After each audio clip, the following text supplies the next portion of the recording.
Dear Pixie, you asked us, how does a spirit or soul that has passed over to the spirit world see us and communicate with us? Individual personality structures, collectives, thought forms, beings, and those that you call spirits or soul see us with as many different perspectives as we see them. In your third dimensional reality, there are those who see, feel, and communicate with these beings clearly, and there are those who do not see, do not believe, and have no interest in seeing or believing.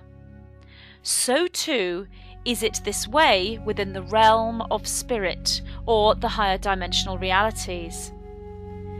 There are entities that see you, and there are those that do not see you.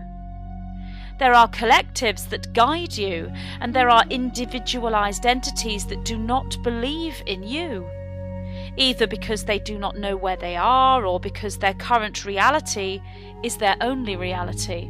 However, we can respond to your question by assuming your meaning a spirit or soul to be a conscious entity that took the perspective that you hold now, that of a human physical being upon the third dimensional earth, and passed through the death experience, and now holds, from the linear perspective, the viewpoint of an individualized spirit entity. Even within this framework, there is a great variation depending upon the expansion of that particular being.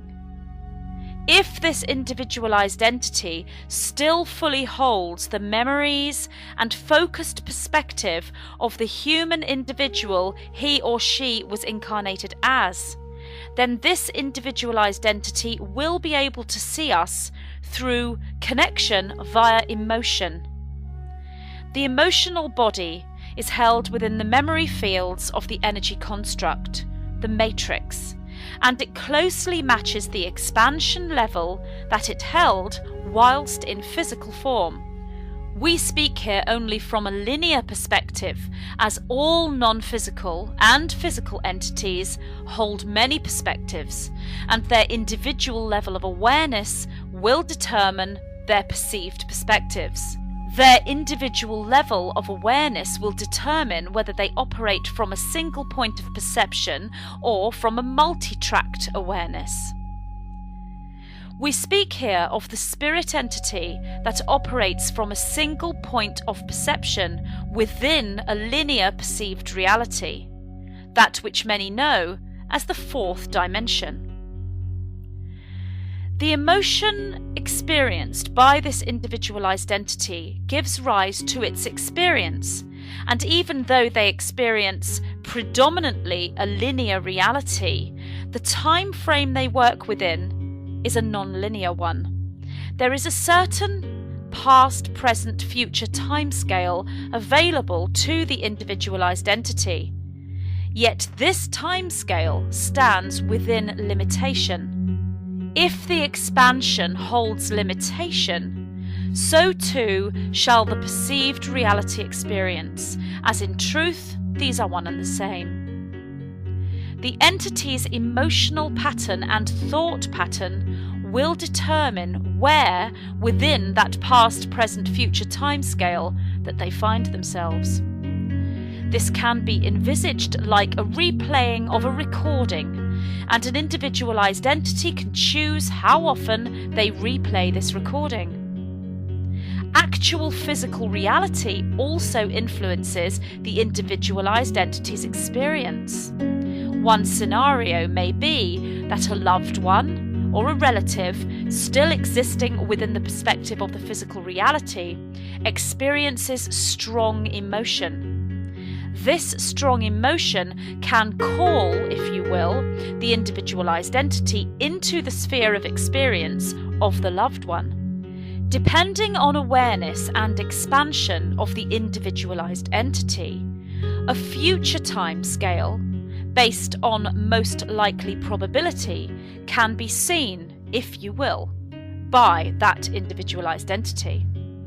In rare cases, the individualized entity can influence the outcome of probability of the loved one or other physical being within the third dimensional reality, but only if the physical human being is receptive, open, and allowing of that outcome on some level. The majority of individualized entities do not perceive any difference or change in their point of perception from physical third dimensional reality to spirit realm fourth dimensional reality. From their point of perception, the reality they experience is just as solid and as real, if you will, as you experience your reality now in the third dimension. Yet from your perspective, within the third dimensional reality, it would appear more dreamlike, more fluid, more changeable.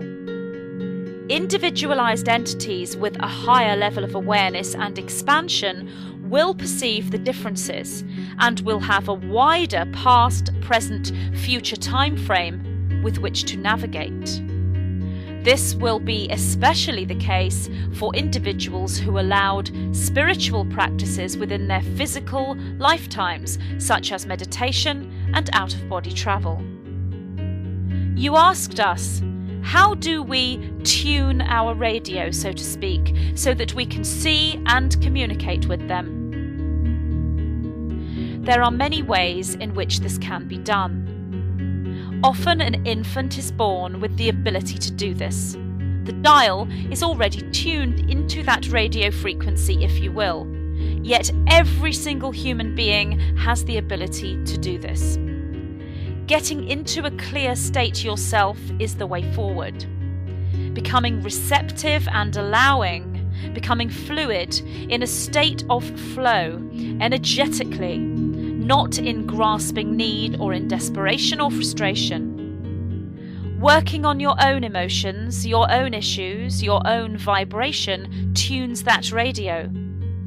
Aligning the energy body through meditation, grid work, earthing, crystals, acupuncture, energy medicine, and following an aligned nutritional path are all powerful tools to assist you in this communication. The emotions of love, bliss, joy, and happiness open the channels to spirit communication, and the emotions of fear, anger, frustration, jealousy, and hatred block the channels to spiritual communication most of the time. This is not to say that love and related emotions are good and fear and related emotions are bad. Each are different. Different notes upon the musical scale, if you will, and all notes are needed to produce the full symphony. For spirit communication specifically, the emotions of love create energetic flow, and it is energetic flow you are looking for if it is spirit communication you are wishing to achieve. One of the greatest tools to access this communication is your creativity. Be it music, art, writing, dancing, whatever it may be, to be creative is to stand within the pattern of source. And when one stands within the pattern of source, one opens those channels.